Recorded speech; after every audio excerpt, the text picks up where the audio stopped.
ఇప్పుడు మనకి హాలిడేస్ వచ్చాయి కదా, ఎక్కడికి వెళ్దాం డోరామాన్? ఎక్కడికి వెళ్దామో నువ్వే చెప్పు నోబితా, నువ్వు అనుకుంటావు కదా.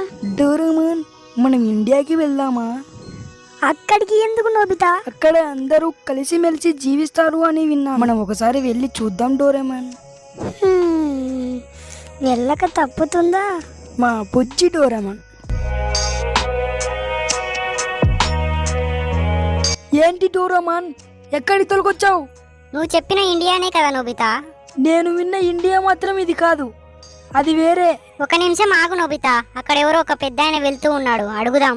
ఓ తాత, ఒక నిమిషం ఆగవా? ఏంటి బాబు, ఏం కావాలి?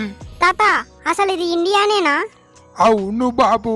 మరి ఏంటి తాత, ఎక్కడ చూసినా వాహనాలు, కాలుష్యం అంతా నిండిపోయింది.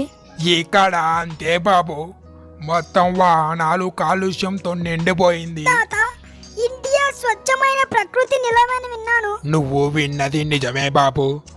అవి దొరకాలంటే తెలుగు రాష్ట్రాలకి వెళ్ళి చూడు. తెలుగు రాష్ట్రాలు అంటే ఏంటివి తాత? అంటే ఆంధ్ర, తెలంగాణ బాబు.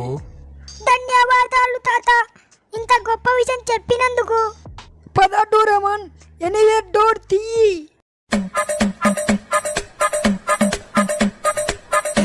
ఏంటి డోరామాన్, ఇంత అద్భుతంగా ఉంది. ఆంధ్రప్రదేశ్లో శివ ఉంటాడని విన్నాను. అవును నోబితా, చాలా అద్భుతంగా ఉంది, కానీ ఇక్కడ శివ ఎక్కడుంటాడో మనకెలా తెలుస్తుంది? డోరామాన్, అక్కడ శివ వాళ్ళ ఫ్రెండ్స్ ఉన్నట్టున్నారు. ఒకసారి పదాం పద. అది శివ ఎక్కడ కనపడట్లేదు.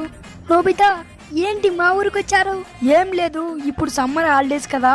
నోబితా, శివ దగ్గరికి వెళ్దాం పదా. హే డోరామాన్, నోబితా ఎప్పుడు వచ్చారు మా ఊరికి? ఏం లేదు శివ, ఇప్పుడే వచ్చాం. అవునా, సరే మా ఊరు అంతా ఒకసారి చూసుద్దాం పదండి. ఇక్కడ మీ కూర్చుండే చెట్టు, ఇది మా స్కూలు, ఇది మా అడవి, ఇది మా చేను. ఓ శివ, మీ ఊరు భలే ఉందే. మరి మీ ఊరు ఎలా ఉంటుందో నాకు చూపించు కదా.